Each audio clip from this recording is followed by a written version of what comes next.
friends, welcome back to Anti-War Radio on Chaos 95.9 in Austin, Texas. And next guest today is Joshua Frank. He is the author of Left Out, How Liberals Helped Re-elect George W. Bush. And you can check out his blog at brickburner.org. He also writes for Counterpunch, and we're featuring an article of his today at antiwar.com. You can find it, just go to antiwar.com/Frank. And the article is called Anti-War Left Should Look Beyond Democrats. Welcome to the show, Joshua. Hey, thanks for having me back, Scott. Yeah, it's good to talk to you again. And, I think something that you and I really saw eye to eye on over the telephone the last time we spoke was the idea of a realignment, where the liberty-loving parts of the left and the liberty-loving parts of the right can kind of rally around with sort of the libertarians in there somewhere, and we can get back to preserving some basic liberties while putting aside some of our other ideological gripes and so forth for the time being, just in order to bring the empire home, reinstate the Bill of Rights, kind of get our house in order, and then get back to griping about other stuff. Does that pretty much sum up where we were last time? I think so, yeah. I mean, I think we agree that right now the U.S. war in Iraq and our foreign policy agenda takes precedence over a lot of the other issues that I think we'd love to debate. Unfortunately, we're not at a position to debate those other issues right now because of the gravity of the situation in Iraq and the state of the U.S. globally. And, I really like the way you phrased it in your article. You talked about beer-swilling rednecks and mushroom-eating hippies, and how, really the culture war is kind of just a big distraction, where we all have so much in common. I don't think I quite fit into either of those camps, but in any case, a little bit of each, I guess. And it seems like we have these cultural hang-ups that prevent people from protecting their common interests, even on the most basic things, such as whether the Fifth Amendment is going to remain the law of the land, or whether people are just going to be spirited off to military tribunals, that kind of stuff. Right, and I think both sides, whether you're talking about the classic strain of the left, be it Trotsky or Marxist philosophy, or the other end of the spectrum, libertarians or even conservatives like Pat Buchanan, I think a lot of times we get caught up in these culture wars, and we don't realize that we have so much in common, especially on the important issues like the war. And I think we need to put those sort of, I think, false differences aside, because I think we are much more alike than we might want to admit, and come together in common cause on these important issues. Yep. And not to even bring it up as a point of discussion or anything, but just as an example, the abortion issue. I mean, this is the thing that keeps people more separated from each other. And it seems like, you know what, here this issue has gone on like it is, unresolved for a couple generations. Can we just ignore it for another couple of years until we get some other things worked out here? I hate to think that people who all support the Bill of Rights think that they can't stand each other and will have nothing to do with each other. Yeah, well, and those are the kind of the wedge issues that I think the big parties would rather throw to the public as fodder to sort of distract us from the bigger issues. So they'll give us the gay issue, they'll give us the abortion issue, but really they're not going to address any of the real issues like the economic state in the United States, or the war, or the environment. And even if they are talking about those other issues, they're always just sort of side issues. They're sort of the potatoes and not the meat. And that's kind of how that's how they get their funding. That's how they don't want to step on the toes of any corporations, be it Bechtel or Halliburton. I mean, right now Hillary Clinton is getting more money from the defense contractors than anybody else. So, of course, she's not going to talk about the war, or at least talk about ending it. Right. And this is sort of the system that we're going to see continue over the next 11 months. And so it's really important that I think people that agree on these bigger issues come together.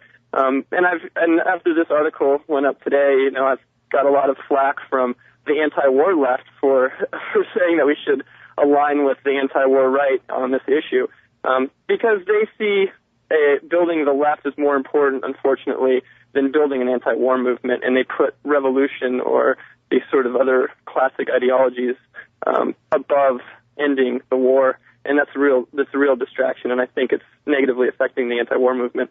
God, that's just, 1 million Iraqis by last count of the that British group there, at least hundreds and hundreds and hundreds of thousands of Iraqis have been killed violently since this war started. We got a group of crazies in the government who are looking for any excuse to spread the war next door. I can't imagine how I can't imagine how anyone in America thinks anything is more important than putting an end to this stuff.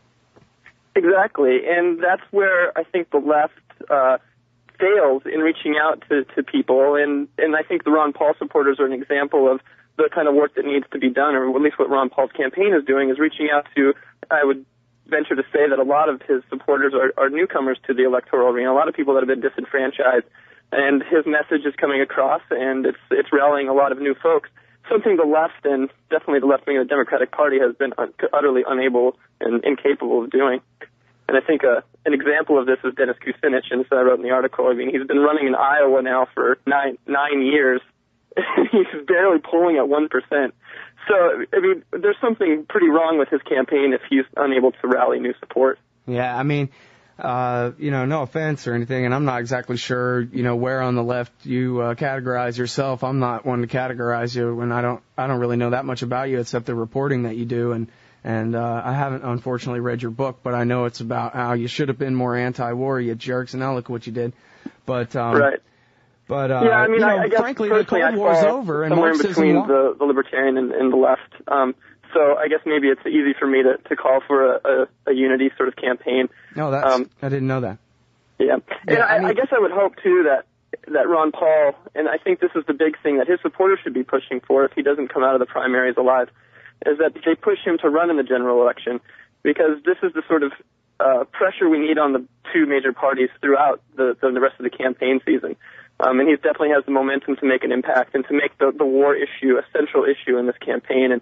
And both candidates from both sides, whether it's Romney or Clinton or whoever, I think that he could make this issue front and central so that they couldn't ignore it. Yeah.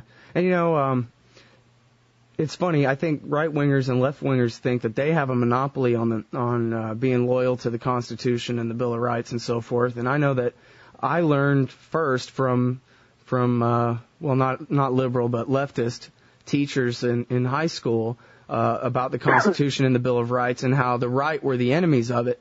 And of course, then there's just as much or more information you can find where it's the right who knows and cares about the Constitution. It's the left who are the enemies of it and whatever. It seems to me like if we can just get all the people who care about the Constitution together, take the good halves of the left and the right, I think Ron Paul's campaign is the perfect vessel for it because, I mean, he's a true conservative in that he means to conserve classical liberalism, a Jeffersonian America that we were all brought up to believe in. There ain't a damn thing wrong with that. I can't see why, as much as it's taken off, he ought to be blowing Huckabee and the rest of these guys absolutely away by now.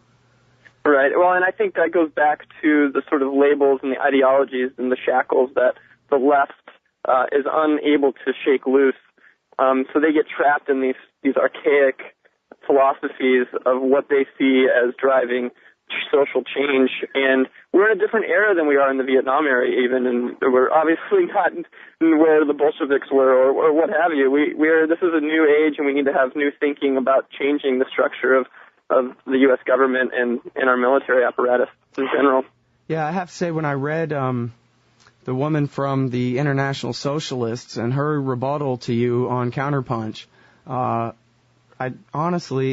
didn't know whether to laugh or cry or what, because there was so much wrong with it that I realized if I was to try to write, hey lady, really, it ain't so bad kind of article and try to set her straight, that it would take me a year. Someone on my blog wrote, you'd have to write a book to correct all the fallacies in this thing.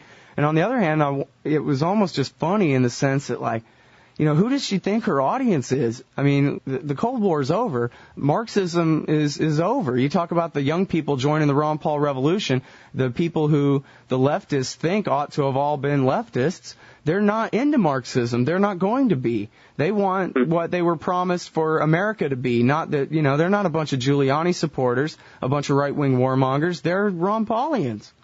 Yeah. Well, and Sherry Wolf was the woman who wrote that article, and she's a friend of mine. She's a great activist.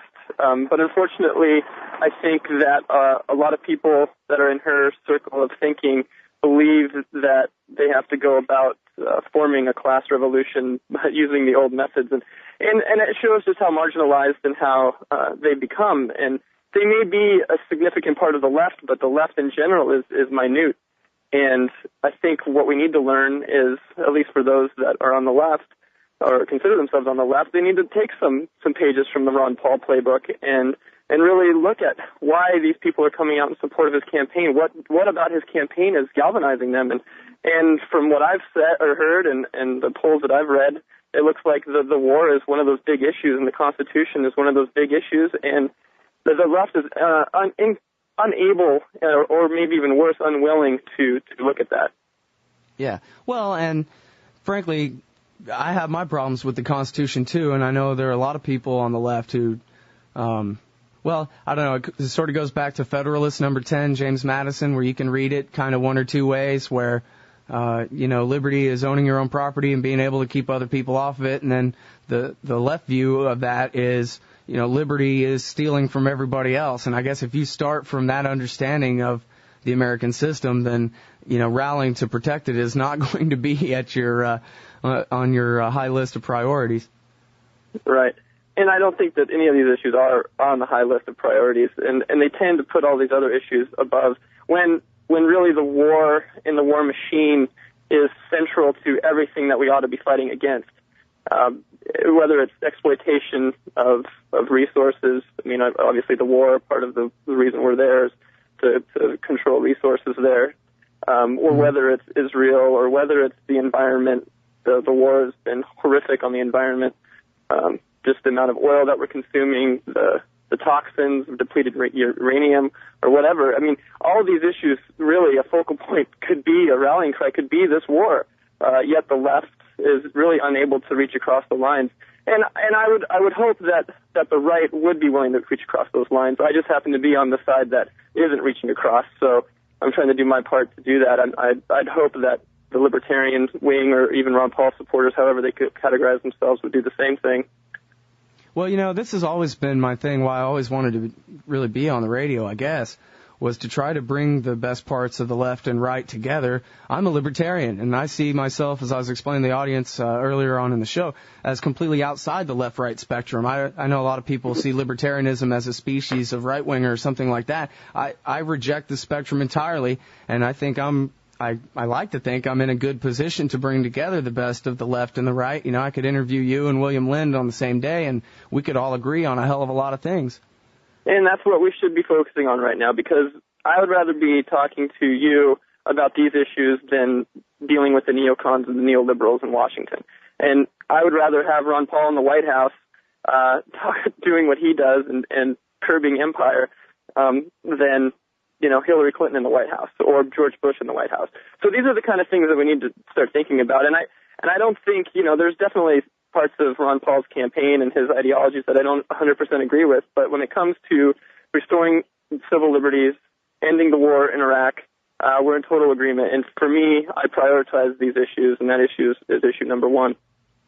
Well, this may shock you, and this may reinforce the argument of those on the left who disagree with you, Joshua, but there are at least two guys at the National Review who are now on board for Ron Paul, and I talked to my friend David Beto at the University of Alabama, who set up academics for Ron Paul, and he's gotten incredible support just right off the bat, dozens and dozens of people, professors signing up every day, and including, according to him, many pro-war Republicans who say they love Ron Paul so much on every other issue and personally and so forth that they're willing to overlook his, weakness on the war against Islamofascism or whatever they believe in order to vote for him. So, you talk about a powerful coalition. This is really a hell of a thing. Whether it really puts him in the White House or not at the end of the day, I guess remains to be seen. But in terms of a new realignment, here's Joshua Frank, the liberal leftist of some brand or another, I'm not sure, libertarian leftist,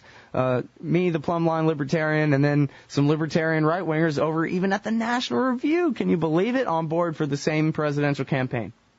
Yeah, well, and I think it's less to do with Ron Paul, the person, as it is with his movement. And what I embrace is the movement. And I embrace this sort of call for change.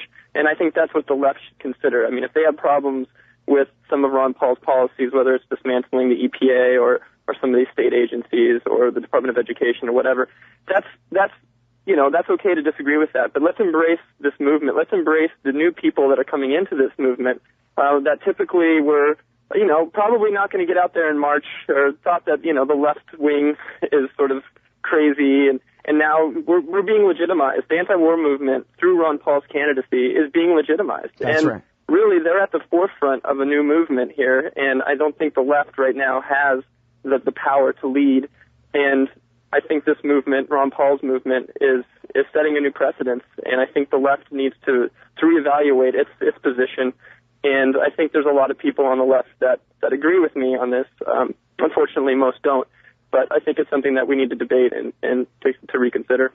Yeah, well, I really appreciate that. And, a message for leftists in the audience listening to this now or later in MP3 format, Dr. Paul has made it abundantly clear, over and over and over again, that he means to end the empire, that he is running on his foreign policy and on the IRS and a couple other things. And when they ask him about the EPA or the Department, well, I guess the Department of Education, he's pretty specific about that one. But when they ask him about, dismantling the regulatory state and dismantling the welfare state, his answer is always, no, that's last. Talk to me in the last year, my second term, my 8th year in office, and we'll see how we're doing in terms of completely rolling back the federal government. He is not running against Medicare and Medicaid. He's not running against Social Security. And in fact, he keeps saying over and over, only by ending the empire can we make sure that the people who have paid into these systems and have been promised their money will get money of any value. What good is a Social Security check if $1's worth a dime? Not much. Right. Well, and he always brings it back to the war. And he always brings it back to empire, like you said. And that's an important distinction between him and any of the other candidates, whether it's Gravel from Alaska or Dennis Kucinich. Ron Paul is running an anti-war campaign, and he is the only one that's getting any attention, whether it's through the media or online. And I think that is it's an important new development in the anti-war movement. I recently talked to Cindy Sheehan about it, and she's totally in agreement that we need to embrace Ron Paul supporters into the anti-war movement, and she's absolutely right. And if there's anyone that has anything to say about it, it should be Cindy Sheehan, as she resurrected us after the 2004 debacle, the elections, by going out and camping outside of Bush's ranch in Texas. That's true. She does without deserve her, a lot we of probably credit wouldn't for be that. where we're at now, and without Ron Paul, I don't think that there would be much hope, at least at this stage, to pressure any of the major candidates on the war issue.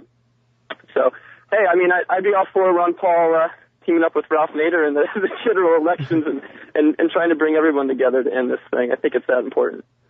Yeah, well, and it's funny too, because I have to give some credit to James Madison. It does sort of seem, at least within the realm of possibility, that the one man, one vote, limited republic form of government that we have, and in combination with the market in political advertising, kind of shows the American people can raise just as much money and have just as much support for a candidate like Ron Paul as Lockheed can put together for somebody like Giuliani. Maybe not quite as much, but we all know, I guess we all thought before this, I certainly thought before this, forget it. You can never have a presidential candidate who could make any showing, any real showing, because he just doesn't have the money. You have to have Lockheed to pay your way, or you're stuck out. And Ron Paul and this thing has proven me wrong. The American people actually can pick their own candidate for president and not have it chosen for them by the military-industrial complex. There's 50% of voters that stay home on election day. That's a huge number of people that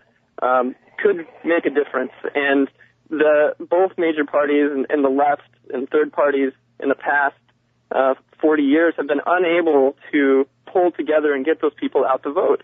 And the left, they constantly debate about it. They've been writing about it for decades, how to do this, who do we organize, how do we do this, and they've been totally unable to do it. But here's Ron Paul coming out of nowhere and doing it, and the left is totally ignoring it. So, it just goes to show that the left is not willing to analyze themselves. They're not willing to embrace a true movement, a movement that is organic, a movement that doesn't have leaders necessarily, a movement that doesn't necessarily know what direction it's going, only in that we know that it's going in the direction of ending this war and curbing U.S. imperialism. And that to me, as I've said repeatedly, is the number one issue. And I would hope that more people would come on board and join this movement, be it as a Ron Paul supporter or be it as someone that supports an end to empire. And I think there's a lot of people out there that realize what the Bush administration has done, what the Clinton administration initiated and was carried out through Bush. And I think a lot of people want to come back home and realize that their tax dollars aren't being wasted on an endless war. Mm-hmm. And now, if I can just say one more thing to try to reassure liberals and leftists who listen to this later on, I can definitely see the point of view of a liberal leftist in class conflict terms who generally sees libertarians as even worse than Republicans, because at least the Republicans don't want to just get rid of welfare. They're the rich white man's anarchy at the expense of the rest of us. And I'll be the first to say that there are libertarians who give the rest of us a really bad name by seeming to fight for the rights of giant corporations rather than the rights of individuals, and who seem to they oppose, somebody I think of like Neil Bortz on the radio, who, welfare for a single mother is pure evil, but he's never heard of Lockheed cashing a government check in his whole life, apparently. He's never heard of the idea that the central bank, for example, exists for the purpose of transferring wealth from the poor and the working classes and retired people to millionaires and billionaires and people who make bombs and airplanes for a living. And Ron Paul understands that. Ron Paul is not at all like one of these, maybe caricature Cato libertarians that people have in mind. Ron Paul never, scapegoats single mothers on welfare. He scapegoats Lockheed. He scapegoats the military-industrial complex. He's the only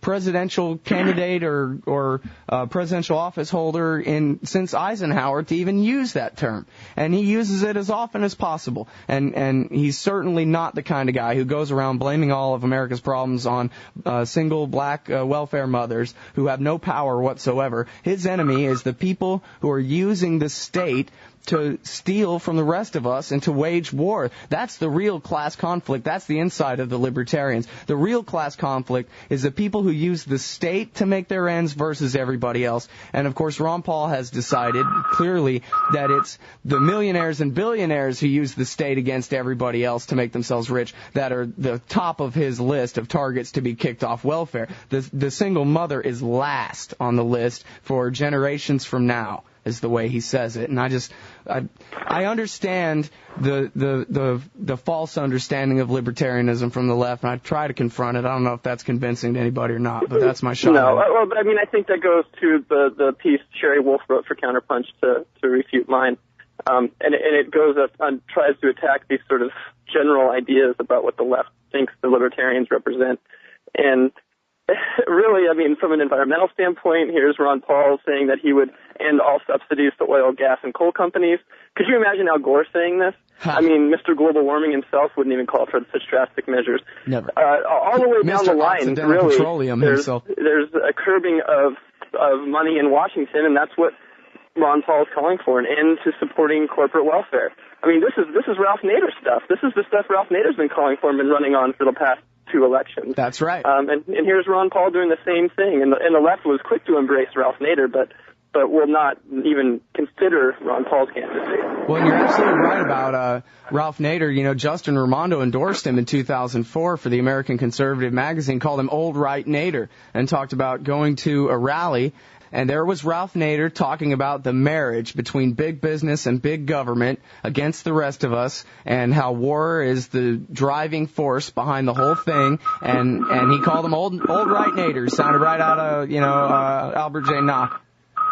Right. Well, and I hope that Ralph Nader will listen to this interview and consider endorsing Ron Paul's candidacy, or at least aligning himself with it, and see if he jumps into the general election. Because that's the kind of unity campaign we need. This is what we need. We need people to come together under a common banner and fight for the things we agree in, because certainly not even all of Ron Paul supporters believe everything that he says, and likewise not everybody that supported Ralph Nader agreed with everything he said. But on the issue of corporate welfare, on the issue of war, they're in total agreement, and these are the big issues. These are the issues that affect every one of us and are affecting more people than we like to admit globally.